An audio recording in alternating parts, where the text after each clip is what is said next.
materi berikutnya, yaitu refreshing metode eksplorasi, sampling, dan laporan hasil eksplorasi yang akan disampaikan oleh Bapak Insinyur Sunda Haryadi STMT CPI IPM. Pada Pak Sunda, waktu dan tempat saya persilakan. Baik, terima kasih Pak. Sebelum saya mulai, kita perkenalkan dulu ya Pak ya. Perkenalan dulu. Nama saya Sunda Haryadi. Mungkin udah pada kenal ya. Mana? Oh iya. Mungkin udah pada kenal ya, tapi saya yang belum kenal. Nah, kita kenalan dulu. Dari mana, nama, dari mana, pekerjaannya apa? Terima kasih Pak Sudah. Perkenalkan saya Isbanti Pak. Okay. Saya dari Semarang Pak. Oh, jauhnya. Saat ini saya jadi independen geologi saja posisi. Ya sementara ini masih bantu-bantu untuk ASM Pak. Update setelah bunga ini. Kartika Serabunga.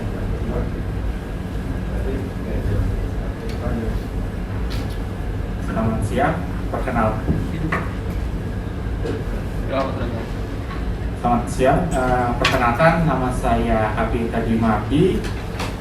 Sekarang saya bekerja di Pipit Mutiara Jaya di Sesaya Pak, sebagai senior geologis di situ.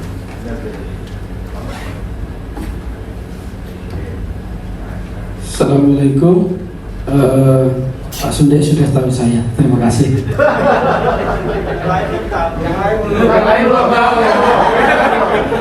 Assalamualaikum, saya Rudi dari PT Alam Karya Gemilang. Ya, PT Alam Tommy. Pak Tommy. Pernah ke rumah kok. Pernah ke rumah dulu. Sama Pak Udin. Iya. Saya yang lupa ngomong. Ya. Oke, selamat siang. Nama saya Puji Handoyo. Saya dari PT Datamain Software Indonesia. Saya sebagai geological engineer. Saya sering dengan namanya sampean, tapi saya baru tahu. Ya, saya Yino Pak Sunda dari PT Ansap Pak. Oke. Ini mahasiswa saya. Assalamualaikum warahmatullahi wabarakatuh. Nama saya Rahman, bekerja di PT Sinar Kumanaga sebagai manajer.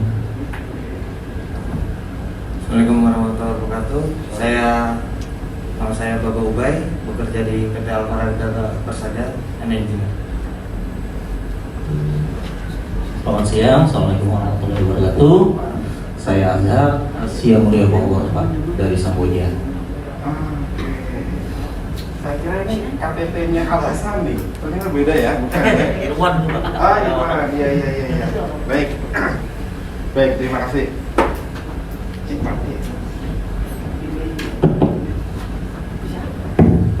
Baik, terima kasih. Jadi kalau nggak kenal tuh nggak enak rasanya ya. Kita diskusi aja. Dan mungkin di sini saya juga nggak menggurui, tapi kita sharing saja. Bagaimana saya lolos menjadi CPI, ya kan? Harapannya sih semua yang ada di ruangan ini nanti ikut tes, verifikasi, dan lolos lah. Ya, ini besar harapannya. Oke, saya akan bawakan materi mengenai refreshing metode eksplorasi, sampling dan pelaporan hasil eksplorasi. Sebenarnya sih ini sudah dilakukan semua sama bapak-bapak semua ya. Tetapi apakah yang dilakukan bapak-bapak itu sudah benar atau enggak gitu? Terus setelah benar enggak, apakah yang sudah dilakukan bapak ibu ini, bapak-bapak ini sudah sesuai standar atau belum gitu? Tapi sudah benar atau enggak, sudah sesuai standar atau enggak? Terus ketika nanti bapak menjadi seorang CPI, ketika saya kasih data gitu ya, apa yang bapak lakukan? Pekerjaannya itu aja. Kalau sudah benar atau sesuai standar, ya sudah nggak ada masalah. Jadi pekerjaannya itu aja. Pada saat proses verifikasi, nanti tak kasih pertanyaan-pertanyaan yang akan disampaikan. Ini kenapa nggak bisa ya? Ini belum dicuci.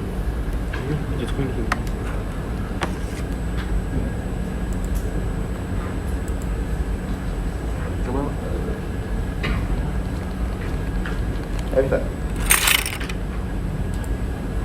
Oke. Nah, ini nama saya ya. Jadi saya S1 di Unikata Teknik Pertambangan. Kemudian mungkin sama nih mahasiswa saya alumni Unikata. Kemudian S2 saya di UPN Jogja, dan sekarang saya ngambil studi lanjut program S3 Ilmu Lingkungan di Unmul Angkatan 3. Pengalaman kerja, saya staf pengajar 2014, 2009 saya punya perusahaan sendiri, konsultan.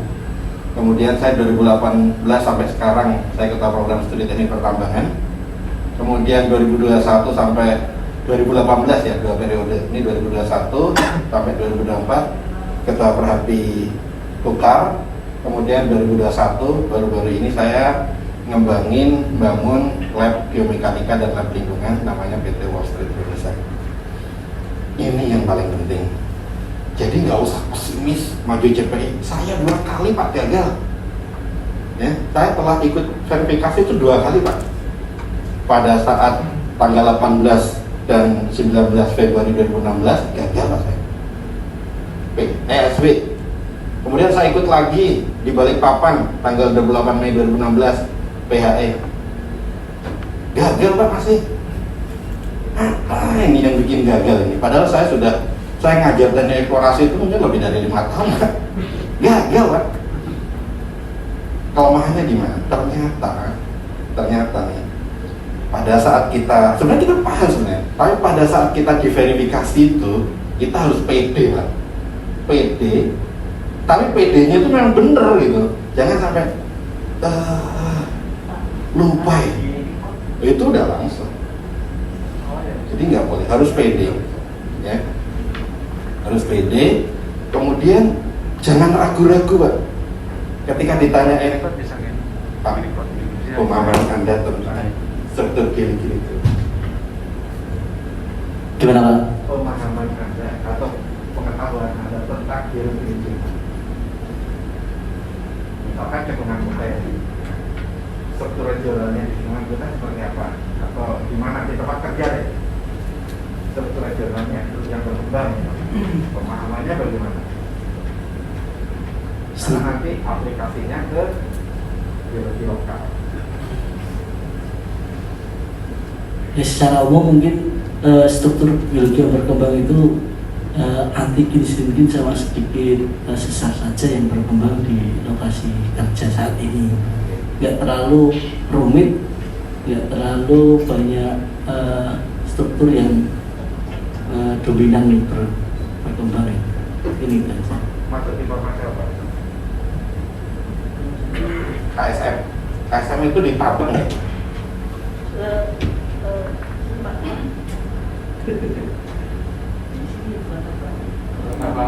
Kota Bangun. Oh, Kota Bangun. Kartika Selam Mining. Nah itu, jadi pemahaman itu yang dulu pada saat saya verifikasi itu nggak kepikiran Pak, nggak kepikiran.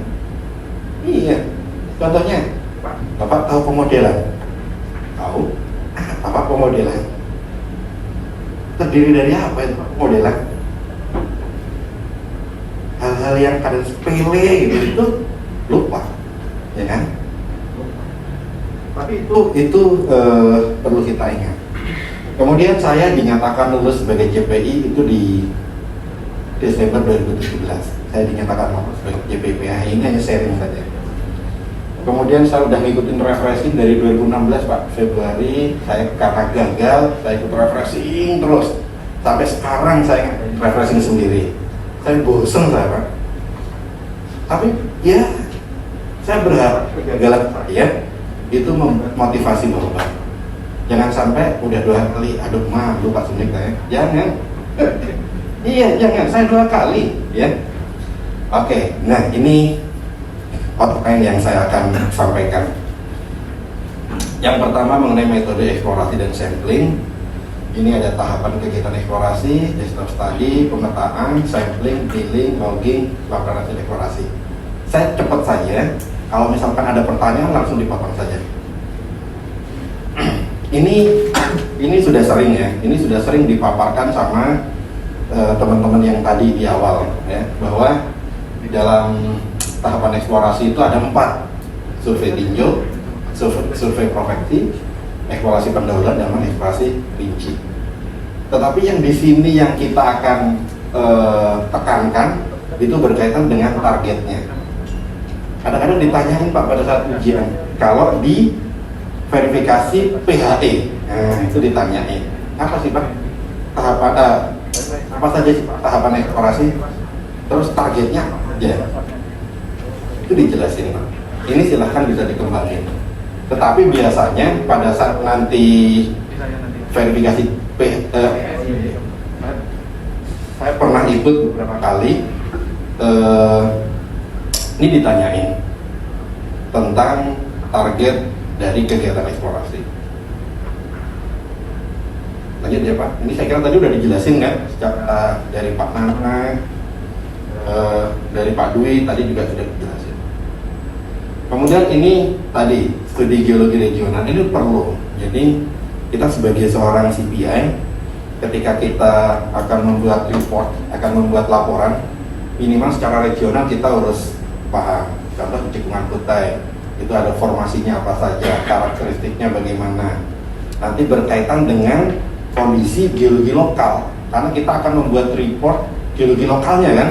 Contohnya misalnya kan di NCI, ternyata di NCI itu ketika kita tidak bisa memastikan bahwa ini batu bara ini akan menerus, ternyata ada loss, ternyata di situ nggak menerus gitu ya, ada patahan.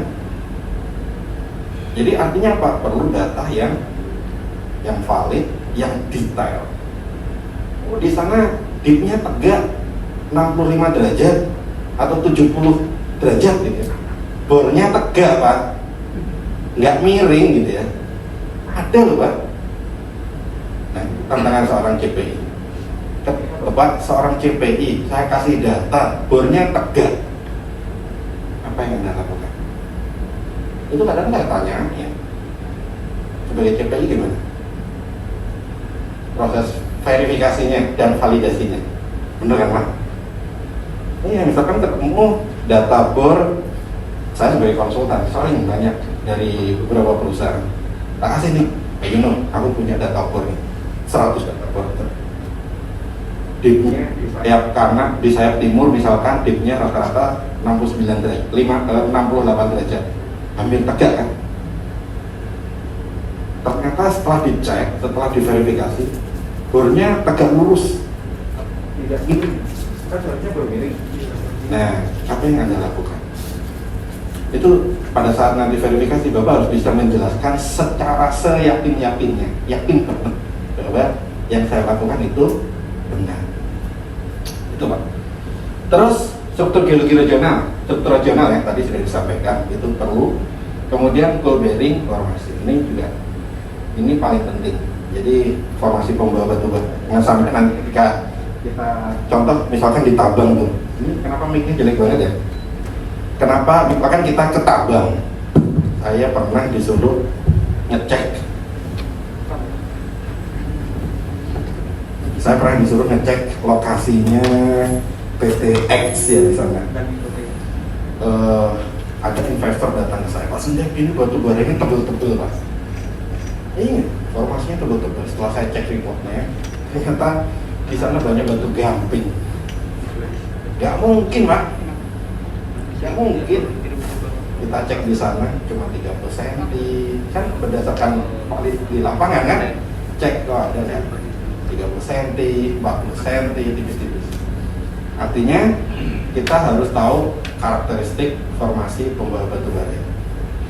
Nah ini secara garis besar kalau ini di Kalimantan ada Cekungan Kutai, Tinggian Kucing, kemudian Cekungan Tarakan, ya. Ini harus minimal CPI ya tahu lah. Ketika ditanya tentang struktur regional, sama strategi regional. Kemudian ini studi data SWOT ya. Ini juga bisa kita mengidentifikasi di daerah mana kita posisi melakukan survei. Ini juga penting. Ini perlu seorang CPI itu bisa mengidentifikasi dari data-data yang diberikan dari perusahaan, dari TOFO, TOEFL, kemudian dari data board, data kualitas, dan seterusnya. Ini data seismik saya kira nggak jarang ya. Nah, ini terkait tahapan eksplorasi tadi. Ini yang di prospek, eksplorasi prospeksi ya, dengan catatan ini. Jadi pertama kita ada 3 nih area prospek. Ya, ada prospek 1, prospek 2, prospek 3. Nah, dari satu masa berlaku, ini tahapan proyek bisa dilakukan lebih dari 1 kali. Jadi ini bisa dilakukan survei ya. Kadang-kadang gini, kita dapat report dari geologis 1 misalkan. Ini dulu pernah disurvei Pak, eksplorasi nih. Ternyata kita survei berbeda. Jadi ternyata catatannya satu lokasi ketika kita turunkan 100 geologis itu akan berbeda-beda Pak. Tergantung apa? Kompetensinya masing-masing. Beda-beda Pak. Tetapi secara regional dia pasti hampir sama. Tetapi kita pasti berbeda reportnya. Nah, ini untuk eksplorasi pendahuluan. Ini saya kira penggunaan lanjut pada area prospek. Ini biasanya berpola, memiliki spasi 200 meter sampai 400 meter. Ini tadi ada sih Pak di tabel tahapan tadi. Saya kira ini hanya proses limitasi atau areanya ya. Kemudian ini targetnya. Ini juga sama. Ini eksplorasi prospeksi, ini eksplorasi pendahuluan yang tadinya lurus, estimasinya ini ternyata ketika kita detailkan lagi dari data-data pemboran, kemudian data kualitas, survei, ini berubah bentuknya. Kemudian eksplorasi rinci, nah ketika didetailin ternyata sebarannya seperti ini. Kemudian ini terkait dengan dilanjut atau tidaknya suatu kegiatan eksplorasi. Yang pertama survei tinggal, kemudian eksplorasi prospeksi, ketika enggak lanjut atau dikembangin lagi ke eksplorasi pendahuluan sampai ke eksplorasi rinci. Kalau seandainya sudah masuk ke eksplorasi rinci nanti bisa dilakukan konstruksi. Nah, ini kalau misalkan belum layak atau belum lengkap masuk file atau nanti dikembangkan. Nanti dilengkapi oleh materinya pasang selanjutnya. Kemudian lanjut atau tidaknya suatu tahapan eksplorasi ini harus disesuaikan dengan kondisi bahan galian, yaitu targetnya, kemudian kebutuhan dari suatu perusahaan. Kadang-kadang gini, pada saat kegiatan eksplorasi itu nggak sekalian, keselnya gitu. Pak, ini sudah eksplorasi rinci nih, padahal ternyata pemboran geoteknya belum. Jadi ngulang lagi pemboran eksplorasinya udah nih. Ternyata ternyata belum ngebor pemboran geotek gitu ya. Baru ngulang lagi. Jadi tidak efektif dan efisien. Ini. Jadi targetnya ini, full price, main technical aspect, kemudian reserve dan reserve, kemudian goal quality. Nah, ini metode pemetaan. Jadi saya kira ini materi-materi kuliah sebenarnya Pak, sharing saja. Materi-materi kuliah, bagaimana sih cara pemetaan zaman dulu gitu ya, orientasi lapangan, pemetaan metode lintasan dulu. Nah, sekarang udah zamannya udah canggih nih, pakai GPS, apalagi pakai survei gitu ya, pakai GPS geodetik, udah canggih-canggih lah, nggak kayak dulu. Nah, ini kelebihan dan kekurangannya. Saya kira ini nggak terlalu detail, nggak perlu saya jelasin secara detail. Kemudian tahapan pemetaan singkapan ini juga sama. Kalau saya keliru mungkin diklarifikasi Pak Samsul. Kadang-kadang teman-teman CPI ini gini, data singkapan itu nggak berani memasukkan sebagai PO, point of observation. Nggak berani Pak. Padahal itu boleh dengan catatan Pak. Satu, ketemu lapisan atasnya atau kontaknya ketemu, kemudian data kualitasnya ada, data ketebalannya ada, itu bisa. Tetapi koordinatnya dari GPS, geodetik atau stakeout atau survei. Artinya bisa dijadikan data. Kadang-kadang nggak berani Pak, ya kan? Data singkapan nggak berani kan? Bisa dengan catatan.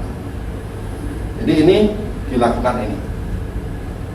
Kemudian ini saya kira tahapannya ya, dari pengambilan data, pengukuran, kemudian pengambilan sampling.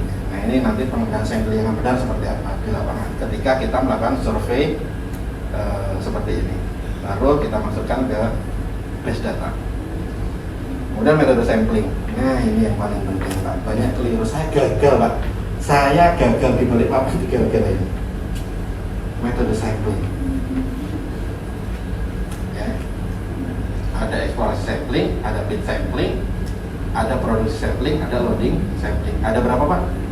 Ada 4. Pak Yuno di engineer Pak ya?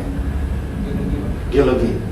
Pada saat ngambil sampel, pada saat eksplorasi sama bid sampling apa bedanya Pak?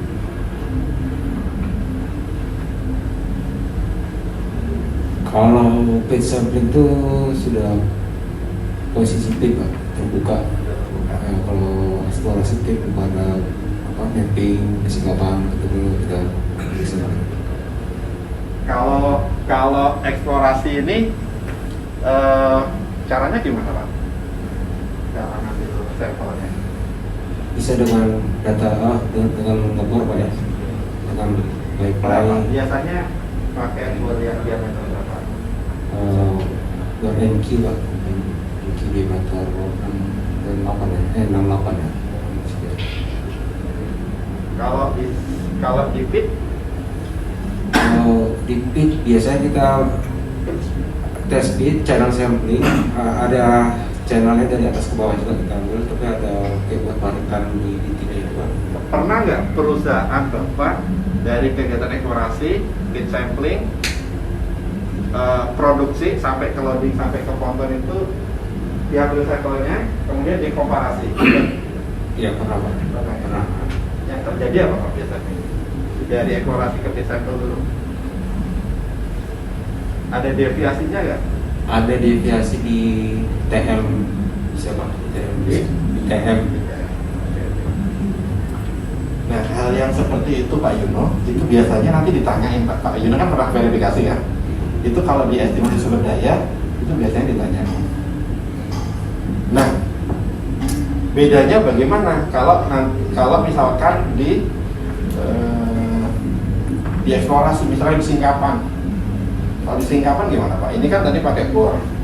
Kalau di singkapan, di outcrop, parit uji, test pit misalnya. Caranya gimana? Atau yang lain? Secara sampling. Kalau eksplorasi masih misalkan di outcrop, test pit atau parit uji. Biasanya kalau masih pada tahap eksplorasi sampling, kemudian menggunakan mapping ya, ibaratnya, kemudian ada ketemu singkapan, ya kita cari kontaknya dulu Pak, pastikan dulu lapisan batu bara, kontaknya di mana, dengan batuan lain, kita ukur septiknya. Nah, kemudian baru kita semampu kita kan kadang di hutan kan kita bersihkan dulu, baru kita cari yang bagian yang cari fresh lah ibarat dari batu baranya itu. Kalau misalkan ada pengotornya atau ada apa namanya Parting di atas 30 cm, ya kita pisahkan bisa, karena udah di atas 30 cm. Tapi kalau kurang dari sampingan 10 cm ya kita composite, karena kan nanti larinya ke penambangan. Oke. Kalau misalkan berapa sih minimal berat yang kita bawa di lab? 3 kilo kan? Dasarnya dari mana? Dasarnya dari nanti kebutuhan lab kalau nggak salah. Kebutuhan lab. Oke. Terus oke, kembali lagi. Caranya gimana ngambil 3 kilo tadi? Kalau ketemu singkapan, paling 3 kilo tuh dari atas ke bawahnya, dari rooftop sampai dari batas roof sampai ke batas floor kita ambil. 3 kilo ya. 3 kilo gitu caranya ya. Nah, terus gimana caranya kira-kira? Kalau saya sih pakai plastik sampelnya ya. Plastik sampelnya kan Cara ngambilnya dulu. cara ngambil ya sama kayak tadi sih Pak. Secara umum kita bersihkan dulu singkapannya, terus kita tentukan batas atas batas bawahnya, atau roof dan floornya. Terus sebisa mungkin kita ambil yang fresh ya, yang sudah lapu kita kalau bisa kita buang, kita rapikan, sambil yang freshnya kita ambil. Nah baru itu ya kita taruh plastik sampel, terus kita data di plastik sampelnya, kita kasih kode, terus kita catat di buku lapangan, terus ya itu koordinatnya, deskripsi batuannya, lokasinya. Beratnya. Kalau beratnya ya tadi sih Pak, cara menentukan beratnya, kalau saya sendiri sih prefer di 5 kilo ya. Di 5 kilo saya biasanya pakai, di awal saya pakai plastik 5 kilo itu. Ya kita penuhin plastik 5 kilo itu, berarti di suatu bara kan sekitar 1,3 lah ya. Ya kurang lebih sekitar segitu lah. 1,3 tadi apa? Berat jenis. Kan tidak harus sama berat jenisnya. Iya. Iya bisa beda-beda, terus secara umum segitulah ya. Oke. Kan variasi kan Pak Widi ya, Pak. Nih, gimana? Kalau untuk eksplorasi pengambilan sampling secara eksplorasi, biasanya kalau misalnya kita masih tahap awal kan Pak, kita masih di lapangan, kita data singkapan ya. Kalau data singkapan tuh biasanya kalau saya lakukan tuh kita memang seperti biasa dibersihkan dahulu, dan singkapannya kita ambil data geologinya, kayak strike dip, terus posisi GPS-nya. Tapi kalau bisa kita lakukan semacam kayak paritan atau channel kecil lah Pak, seperti itu. Jadi untuk kita bisa ngambil bagian yang paling fresh itu kita buka dulu Pak. Jadi saja bisa pakai linggis kah atau pakai pohon geologi, baru kita lakukan sampling dari atas ke bawah seperti itu Pak. Itu biasanya menghasilkan batu bara yang lebih fresh, yang lebih bagus lah seperti itu. Kalau tadi untuk mendapatkan ada yang 3 meter, ada 3 kilo, 5 kilo, Bapak berapa kilo? Kalau saya, acuannya memang tetap 5 kilo Pak. Sama kayak Masnya tadi, mungkin kalau kita di lapangan, kita acuannya memang realnya pakai plastik sampel itu udah 5 kilo seperti itu Pak. Dasarnya itu ya? Iya Pak. Oke, dasarnya plastik. Ada tambahan Pak? Ibu? Sama, oke. Baik, kita lanjut. Kenapa Pak dasarnya kok 5 kilo gitu ya?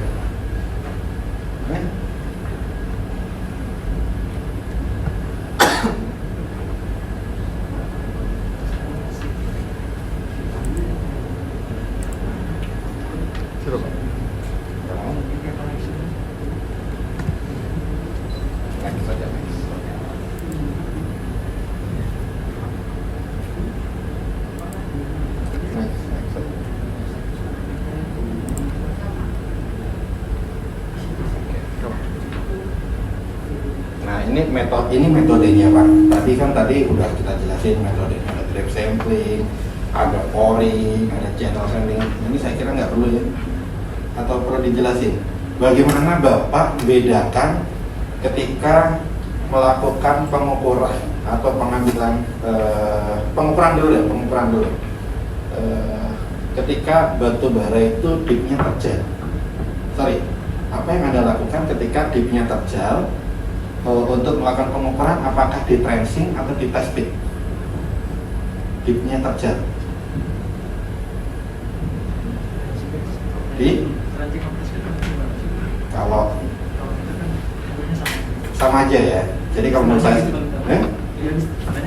kalau test pit itu kan dia kayak sumuran ya. Kalau trenching itu kan kayak parit, channel parit gitu ya. Itu kadang-kadang ditanyain tuh,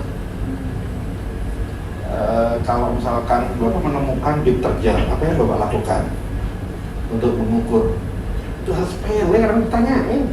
Trenching Pak, atau channel fit, atau bikin paritan gitu ya. Beda kan? Beda nggak? Beda ya? Ini saya kira nggak saya jelasin ya. Ini Pak, dasarnya 5 kilo dari mana? Bapak itu sesuai metode yang benar ya. Itu ini berapa biasanya? Pak Widi berapa biasanya Pak Widi? 10 ya Pak? 10 cm. Jadi untuk mendapatkan batu bara itu ukurannya tidak hanya di cuk hasilnya 5 kilo Pak. Enggak gitu Pak. Jadi yang benar seperti ini Pak ya. Terus ketika ada parting berarti harus play by play atau dipisah gitu. Dengan catatan tadi Pak ya, kalau kurang dari 3 cm atau dianggap itu akan ditambang itu bisa digabung. Tapi kalau seandainya lebih daripada itu nanti catatan CPI itu. Jadi catatan CPI itu saya sebagai CPI, jadi parting di bawah 3 cm di mix, dicampur gitu. Oke, tergantung permintaan perusahaan. Nah, beratnya berapa Pak? 15 kilo Pak. Tapi 15 kilo itu tadi caranya ini diambil semua, diambilnya seperti ini. Tetapi yang dibawa pulang itu 5 kilo karena partingnya cuma 5 kilo. Makanya caranya gimana tadi untuk mendapatkan 5 kilo tadi? Bapak masih ingat gak? Yang dibagi per 9, per 6, 2 per 6 gitu, masih ingat gak? Jadi gak mungkin kan kita bawa sampel banyak-banyak gitu ya. Kita dibagi Pak. Misalkan kita hancurin, jadi yang sudah kita bawa tadi 5 kilo tadi, 15 kilo tadi kita hancurin Pak dengan ukuran yang sama. Ukuran sama, kemudian dibagi tuh. Bagi, mana yang mewakili itu kita ambil. Cara di lapangan begitu Pak. Itu ditanyain Pak. Ya, bener. 5 kilo dasarnya dari mana? Dari sini Pak. Gitu. Tapi kalau di lapangan standarnya 15 kilo. Ada pertanyaan Pak dari sini Pak? Jawaban, diskusi. Ada pertanyaan ya? Lanjut ya.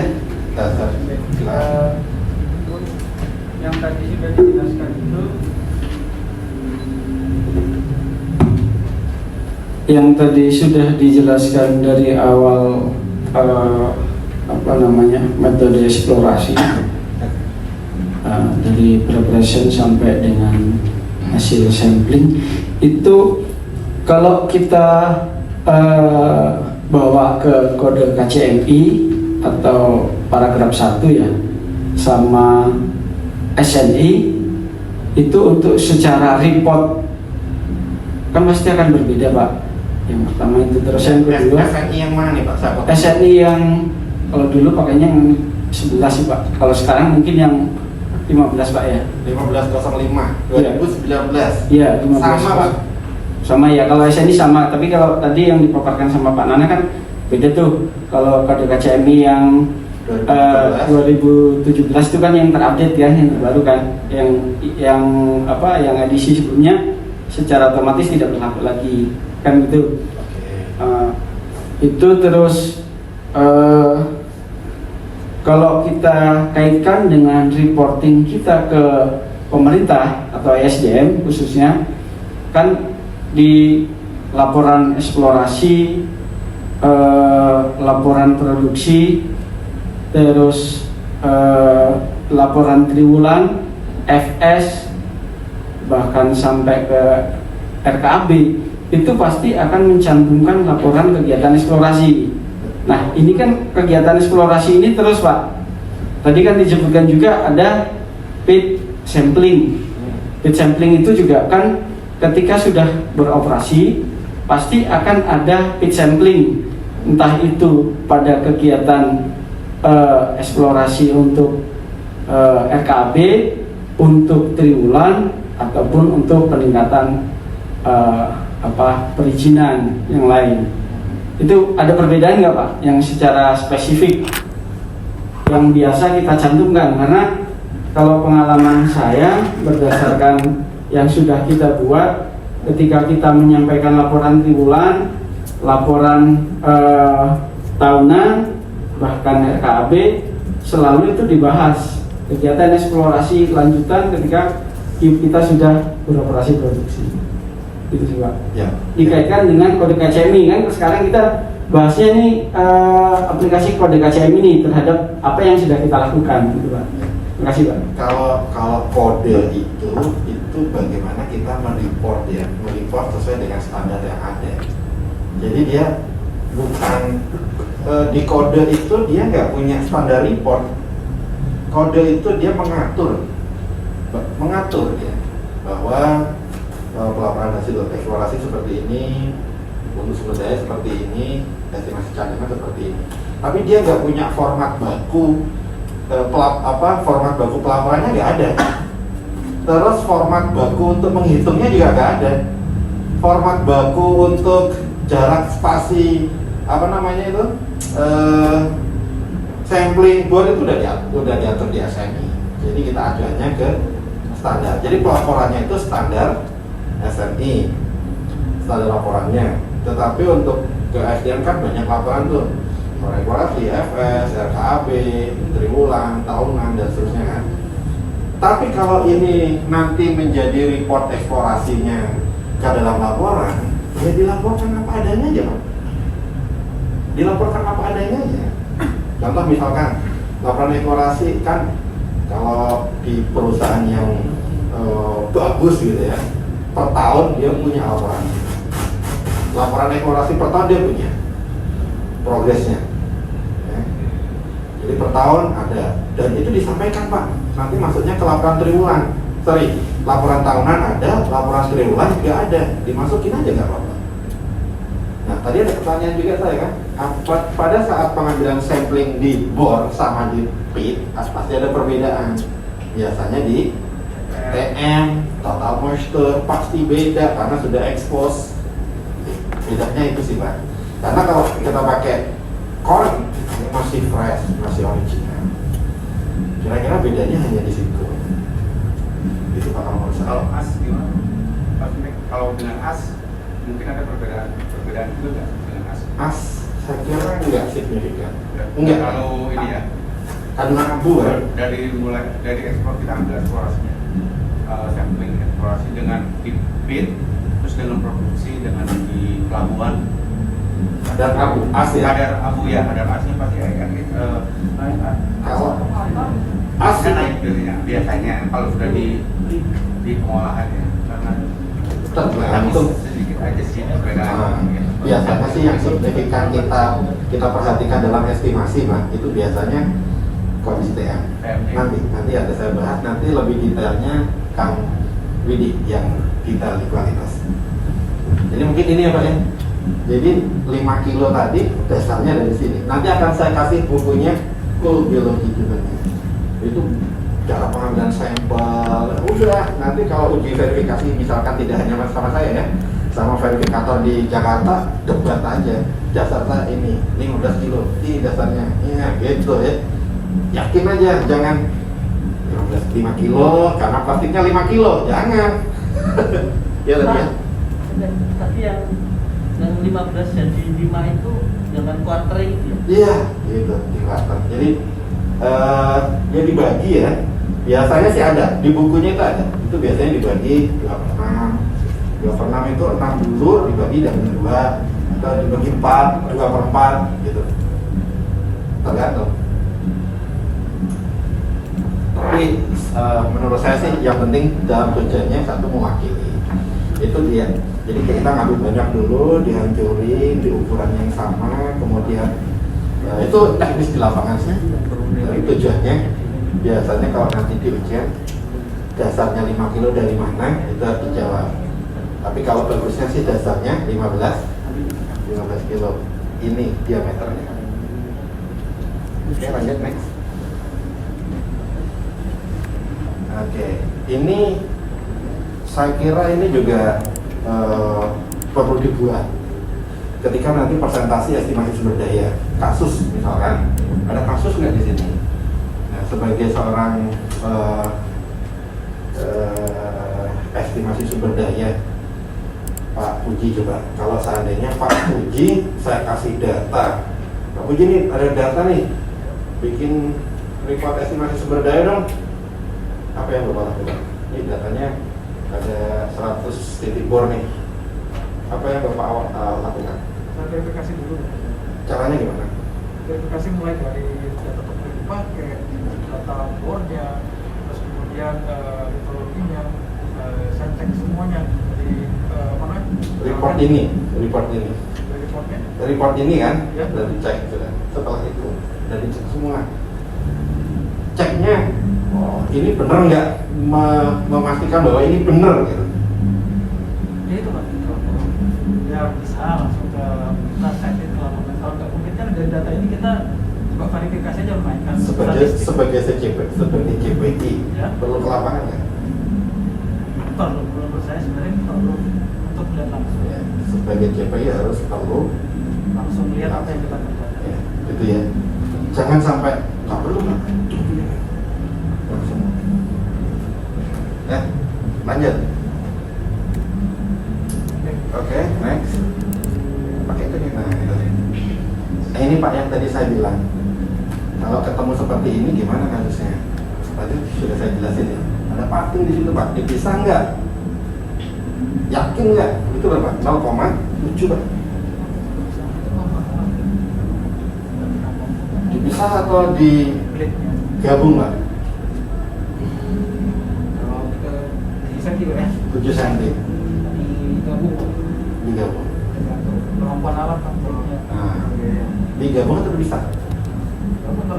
Gabung ya. Oke. Yang penting tadi ya sesuai permintaannya, sesuai permintaan pasar. Kalau itu apa namanya? Kadang-kadang tuh perusahaan gini, PTA sama PTB itu beda. Kami punya 4 produk, kami punya 3 produk, saya punya 1 Pak. Dimik ya. Kalau 1 dimik aja, 1 produk kan. Tapi kalau seandainya itu memang benar-benar selective mining, wah itu harus dipisah. Next. Ini tadi Pak bedanya. Kalau ini test fit, ini tracing. Ya Pak Samsul ya. Nah, ini tracing, ini test fit. Oke, lanjut. Bedanya ini. Ini dibor Pak. Ini juga banyak yang tidak lolos kadang-kadang pada saat verifikasi. Bagaimana Anda sebagai seorang CPI minimal tahu lah ya, bagaimana perencanaan pemboran. Kalau manajer sih biasanya dapat saudara Pak ini rencana planning, ya kan? Ini, tapi di lapangan nggak tahu apa yang harus dilakukan. Sebagai CPI proses verifikasinya sampai di sini. Kalau nggak ada ini, minta SOP-nya. Makanya kadang-kadang kalau saya ke perusahaan sebagai konsultan, Pak ada SOP-nya nggak Pak? Ngebor. Ada. Ini Pak SOP-nya.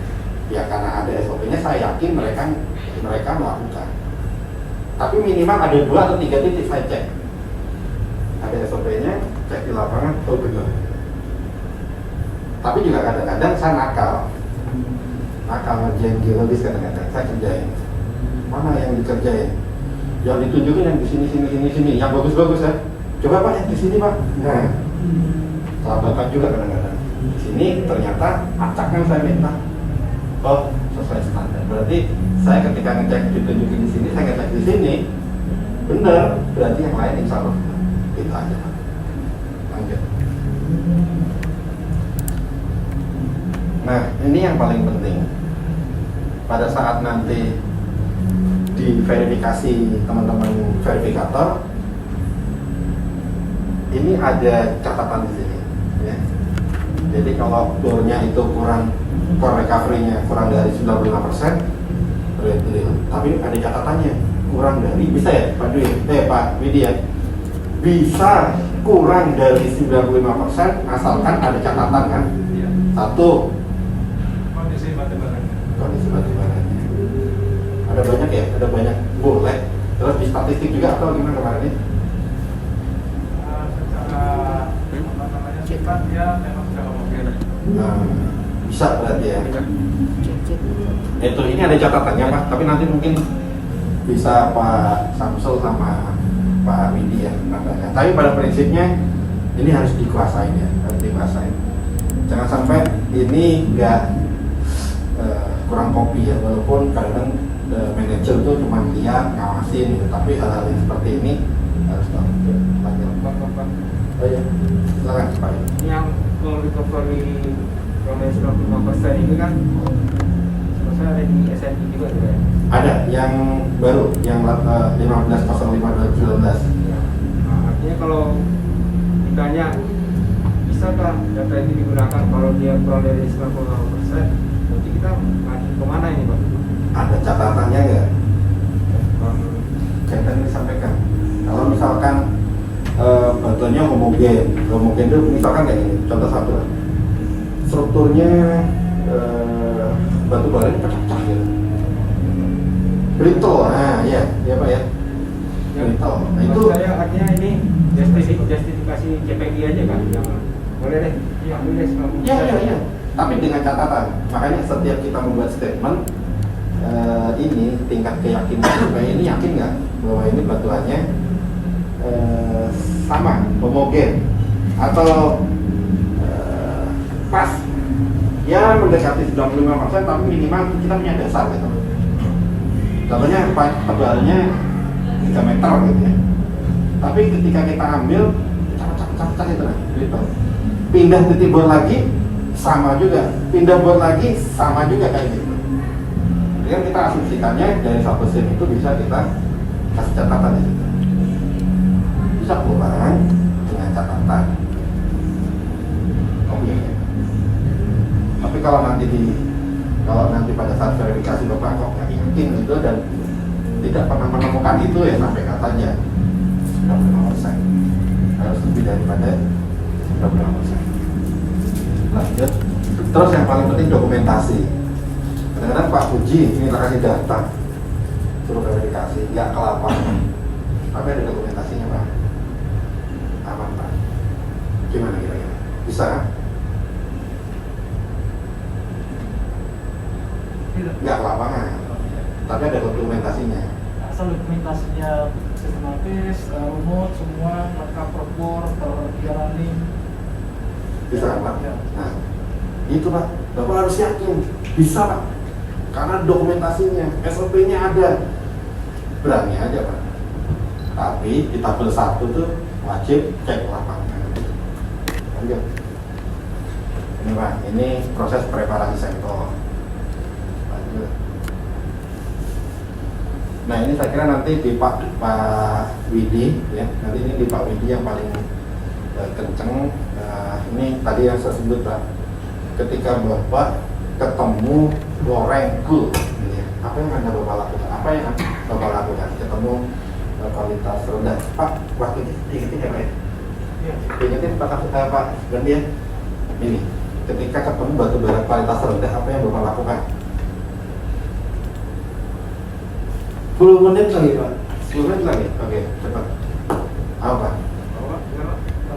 Ketemu batu bara rendah pada saat preparasi sampling atau membandingkan ini batu bara kalori sedang, ini kalori rendah, proses preparasinya apa yang Anda lakukan, apa yang Anda bedakan? Ada bedanya nggak gitu maksudnya? Apa Pak? Bedanya di mana? Hah? Dari gelapnya beda Pak. Bukan, proses preparasi. Kalau menurut saya, untuk preparasi sendiri harus dilakukan dengan lebih cepat dan lebih Asal. menjaga untuk TM-nya itu. Oke. Dan pada saat nanti pemodelan harus memakai in situ density. Oke, siap. Oke, jadi itu harus firm, berani. Betul ya. Jadi itu ya. Jadi ini yang menjadi catatan. Lanjut, saya kira nggak terlalu detail, nanti detailnya Pak Widi aja. Ini saya kira juga ini sama. Ini nanti dibikin seperti ini ketika membuat report sumber daya, kualitas ya. Untuk kualitasnya harus dibuat seperti ini. Lanjut. Ini saya kira nggak penting. Saya kira ini udah tahu semua bagaimana cara menentukan ketebalan kan. Kadang-kadang kalau misalkan bornya tidak tegak lurus terhadap deep, dia harus dikoreksi. Itu yang paling penting. Terus diingat juga CPI. Jangan-jangan Bu, ini ada data logging nih Bu. Coba Ibu cek ya, data loggingnya udah bener nggak? Ngeceknya dari mana? Ada yang sering makan logging nggak? Logging. Itu hal sepele Pak, tapi penting kita harus tahu. Punya nggak?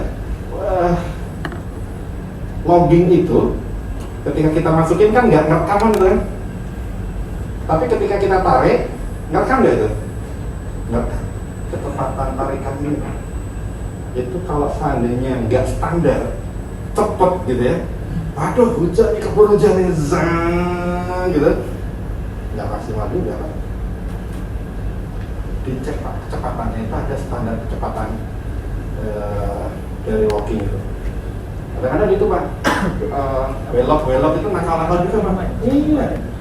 Wah, ini kecepatannya nggak sesuai standar nih.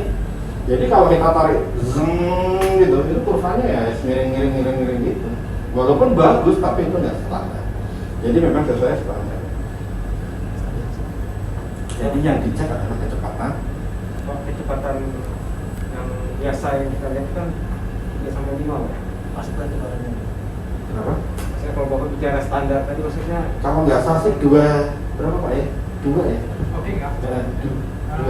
2 mili per detik ya? Aku lupa, tapi itu ada standarnya seingat saya. Itu Pak Sumarsono pada saat uji saya itu, Pak Sudik pernah lihat nggak ini? Gimana cara gitu. Jadi 5 ketika cm per sekam ya? berapa? 5 cm per detik ya? Bukan 2 ya? 5 per detik. Nanti dicek ya, nanti dicek standar report logging. Kecepatannya. Kecepatan. Penetrasi. Ya, penetrasi pas ngangkatnya. Itu ditanyain Pak. Ini pengalaman saya ya. Jadi ketika dikasih data logging itu tidak hanya ngecek kedalaman, ketebalan. Ketebalan batu baranya. Jangan. Cuman yang paling penting lagi, yang lucu lagi Pak. Saya dikasih 100 titik bor. Antara bor sama logging. Tak sama. Wah Pak. Itu ada yang nggak nyambung gitu ya. Dan sekarang anak-anak pintar manipulasi data logging gitu ya. Ini yang saya sayangkan ya, data logging dimanipulasi. Jadi yang seharusnya kedalamannya 50 meter sampai 100 meter misalkan, loggingnya itu sampai 80, loggingnya itu sampai 75. Kan harus ditanya Pak, kenapa ini? Iya kan? Iya kan? Harus ditanya Pak. Pak ini kedalaman berapa nih? Bapak bikin pit kedalamannya 100 meter. Logging Bapak ini loh cuma 75. Ada nggak nyambung Pak di situ Pak? Ya, dicek Pak. Itu untuk Pak. Kalau saya kembalikan Pak, saya klarifikasi Pak, ini salah data logging Anda. Klarifikasi dong. Kalau misalkan nggak bisa klarifikasi Pak, ini gimana ya? Masukin aja ya Pak. No, nggak bisa, karena tidak valid. Ini data login. Ini lanjut aja. Ini juga sama Pak. Ini untuk jadi nanti sebagai petinggi-petinggi perusahaan ini yang hal sepele kayak gini, orang eksplorasi harus diperhatikan Pak. Kasih dong ID kayak gini yang bagus. Jadi ketika konsultan datang atau investor datang, ini diceknya gampang. Lanjut. Ini juga sama Pak. Kerjaannya orang eksplorasi, CPI eksplorasi melakukan verifikasi dan validasi data bor. Jadi biasanya ketika saya dikasih data bor perusahaan gitu, kan saya konsultan, saya cek di lapangan Pak. Cek lapangan sementara pakai GPS gitu, tapi kalau ada survei, Mas tolong tembakan ini koordinatnya berapa? Mas tolong tembakan titik ini koordinatnya berapa? Kita sandingkan dari data bor yang ada selisih Pak. Nah, keselisihan itu kita konfirmasi ke perusahaan ini, tolong dong diklarifikasi. Ini ada selisih nih, gitu. Nah, itu untungnya kita melakukan verifikasi di lapangan. Ini Pak, juga catatan seperti ini. Lanjut. Ini adalah hasil akhir dari report eksplorasi, potensi deposit, rekomendasi, laporan evaluasi lanjutan, peta sebaran sampai ke kuantitas dan kualitas. Ya, ini saya kira normatif, tapi ini hasil akhirnya seperti ini. Lanjut. Laporan hasil eksplorasi, ini saya kira nggak ada yang ngambil CPI PHE kan, tapi minimal tahu lah. Ini ada di pasal 16 sampai pasal 18. Ada Pak, sudah ada Pak. Oh, PHE ya? Nah ini, jadi kalau mau ngambil CPI PHE harus ya menguasai pasal 16 sampai 18. Nah, tapi maknanya di sini Pak, bahwa di dalam laporan hasil eksplorasi mungkin merupakan atau bukan merupakan bagian dari pernyataan estimasi sumber daya. Ya, jadi tidak bisa nih Pak, CPI PHE menandatangani sumber daya, nggak boleh Pak. Banyak-banyak RKB dikembalikan kan, berapa? 600 lebih yang tadi saya sebut, 600 lebih RKB dikembalikan. RKB-nya ditandatangani CPI-PHE satu aja. Ada yang ditandatangani CPI sumber daya aja. Ada yang ditandatangani CPI cadangan saja. Kacau semua ini Pak. Kacau semua. Jadi kalau bisa jangan ya Pak ya, jangan. Ini yang training ini saya cuma mengingatkan jangan pernah menandatangani RKAB abal-abal, nggak boleh. Cuma gara-gara cari keuntungan saja. Ya. Kalau misalkan diminta, Pak, tolong bikinkan report RKAB untuk RKAB, ya bikin report yang benar, bikin laporan yang benar. Baru Bapak menandatangani satu matrik itu. Jangan satu lembar aja ditandatangani. Jangan ya Pak ya, jangan berani-berani. Ini PSDM lagi mendata CPI mana saja yang menandatangani RKB yang kayak gitu-gitu Pak. Saya usulkan untuk di blacklist saja Pak. Ini pasal 17, saya kira ini nanti bisa dibaca dan nanti di besok kita bisa diskusi panjang. Karena nanti tugasnya adalah tadi yang disampaikan Pak Nana, bikin PowerPoint, bikin presentasi, pekerjaannya nanti kita akan pra-verifikasi. Pra-verifikasi itu melatih kekurangannya di mana, nanti kita tambahin, nanti kelemahannya di mana, nanti ditambahin atau coaching sebelum verifikasi di 3 minggu ke depan. Saya minta usulkan 3 minggu ke depan sambil kelengkapan administrasi ini udah lengkap atau belum. Nanti kalau sudah dinyatakan luas, ikut tempat verifikasi. Jangan tidak ikut ya. Lanjut lagi ini saya kira sama aja. Ini pekerjaannya CPI-PHE Pak. Nanti slide saya kasih Pak. Pekerjaannya ini Pak. Ya, metode pendekatan, konsep model geologi, teknik pengambilan sampel dan seterusnya. Terus Pak. Nah, saya kira terus nanti bisa aja. Yang paling penting Pak di kode KCMI itu tabel 1. Lanjut kayak gini Pak tabelnya. Harus terkonfirmasi semua Pak. Jadi teknik pengambilan sampelnya bagaimana, teknik pemborannya bagaimana, perolehan contohnya bagaimana dari pemboran, loggingnya bagaimana. Nih, ini ada Pak di sini. Terus lanjut. Nah, semua nih Pak ada semua. Ya. Jadi harus terkonfirmasi. Saya juga bedakan perusahaan menengah ke bawah sama menengah ke atas tuh reportnya beda jauh. Harapannya Pak standar Pak. Setelah ada JPI, masing-masing perusahaan standar semua. Oke lanjut. Terus. Ini Pak yang paling penting. Ini saya bocorin Pak. Saya bocorin dalam artian ini bukan baku Pak. Ini bukan baku. Yang akan dinilai adalah tentang tidak yakin, ragu-ragu, apa ini? Meyakinkan. Bapak kalau saya tanya, Bapak ragu-ragu, nggak lolos Pak.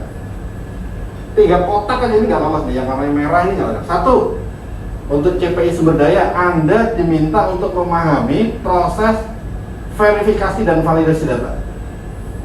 Tadi yang saya bilang. Gimana kelengkapan data database untuk model geologi tadi, singkapan, pemboran, topografi, data kualitas. Bagaimana cara verifikasi dan validasinya? Itu paling penting Pak. Nggak boleh Pak. Kemudian yang kedua, Anda memahami proses pemodelan geometri dan kualitas. Ya, pemahaman konsep triangulasi, grading dan seterusnya. Kalau ini sudah yakin, sudah paham, maju. Terus banyak nih Pak, pemahaman tentang proses pembuatan model PO. Kalau punya data bor, ada loggingnya, tapi nggak ada fotonya, nggak ada kualitasnya, ada bornya, ada log bornya, ada dokumentasinya Pak, tapi nggak ada loggingnya. Ada loggingnya, ada fotonya, ada kualitasnya, tapi kualitasnya itu signifikan berbeda dari bor-bor sebelahnya, walaupun satu sih, tapi signifikan. Apa yang ada Bapak lakukan? Tadi kita ada di klarifikasi. Eh? Dicek ulang. Klarifikasi. Gimana caranya? Jadi berulang untuk melakukan sampel kontak. Atau kalau yang tidak ada waktu, ya setelah kita statistikkan di statistik, ya kira-kira normalitas, ya bisa nggak masuk, ya udah kita open data itu. Oke. Caranya itu ya. Cara melakukan validasi Normalitas. uji normalitas menggunakan geostatistik. Jadi geostatistik itu minimal ya tahu dikit sama. Nanti diuji soalnya itu ditanya. Baik, mungkin kalau yang lain saya kira satu lagi saya. Yang lain penguasaan kode KJMI. Bapak tidak perlu hafal, nggak perlu, tapi yang perlu paham. Makanya tadi yang disampaikan Pak Dwi, Bapak nggak perlu hafal. Pasal 16 tentang PHE, bahwa laporan PHE itu tidak bisa dinyatakan sebagai pernyataan sumber daya. Pasal 17 ini, nah itu nggak perlu sampai hafal, tapi maknanya, poinnya, nggak perlu hafal. Pak, saya nggak hafal Pak, tapi di pasal itu tentang ini loh Pak. Pak, di pasal ini tentang ini loh Pak. Gitu. Tidak perlu hafal, belum gitu, nggak perlu. Terus yang paling penting Pak, apa hubungan SNI sama kode KJMI? Ada nggak hubungannya? Ada Pak. Langsung saya jawab ada. Adanya di mana? Sekarang Bapak buka di SNI 5115/2019.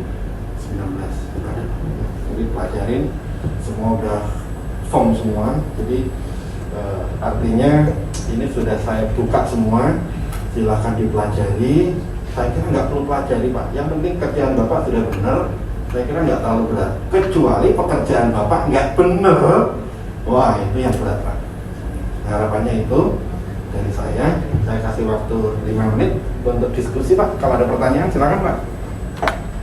Silakan Bapak, jika ada pertanyaan tadi sudah disampaikan ya, isi-isinya. Ada pertanyaan Pak? Kalau nggak ada, lanjut Pak Samsul ya. Jadi terima kasih banyak atas perhatiannya. Saya sekali lagi atas nama pemateri yang tetap rapi, saya mohon maaf kalau ada kurang-kurangnya. Tetapi saya tujuannya adalah sharing bagaimana ketika kita verifikasi besok itu minimal Bapak udah 80%, tinggal dipoles sedikit Bapak bisa masuk. Itu saja. Kalau boleh nggak Pak tanya sebentar ya? Ini dari dulu sih sebenarnya untuk geofisikologi sama coring itu lebih cenderung mana yang lebih kuat? Katakanlah kita ngebor dengan batu bara full coring atau touch core? Full coring dan full coring yang katakanlah recovery-nya 100% ya. Kita dapat 2 meter. Setelah di picking belonging dia cuma 1,8 atau malah justru lebih lah 2,2. Intinya ada deviasi di situ. Untuk sebagai seorang CP kita lebih mengacu kemana? Sini. Ya. Kita CP itu harus pintar juga Pak. Pemborannya gimana metodenya? Metode pemborannya dulu. Full coring, tapi tegak lurus terhadap kemiringan nggak? Ya katakanlah sebetulnya vertikal saja yang penting. Ya pemborannya vertikal. Vertikal saja, ada kemiringannya gitu. Ya ada kemiringannya. Saya nggak proper yang full coring. Nggak proper. Karena ada Bapak melakukan ngitung koreksi, bisa salah. Benar ya? Kalau logging kan dia moto bawah permukaan. Ya kan? Ini yang dimasalahkan deviasi ketebalan atau deviasi apa nih? Yang lebih sebetulnya adalah kalau ada deviasi ketebalan, mana data yang lebih kita jadi acuan dari geofisikologinya kita bikin, ya kan? Sama-sama lah kan rumahnya vertikal otomatis lebih sama. vertikal. Okay. Tapi lebih mengacu kemana? Kalau itu 100% core recovery. Kalau core recovery-nya 100%, saya tetap ke full coring. Karena full coring kan 100% kan? Kan tetap sama-sama dikoreksi kan? Ya. Iya. Saya tetap ke full coring. Full coringnya, Ya. keluarnya. Iya. Saya biasanya gini. Kalau saya full coring, dapatnya itu hampir 99%. Saya nggak minta login. Saya nggak minta login. Maksudnya itu tadi berani. Yang penting itu tegak lurus ketemu ketebalannya. Full coring loh catatannya, dan 100% recovery. Kalau saya berani, saya sebagai CPPH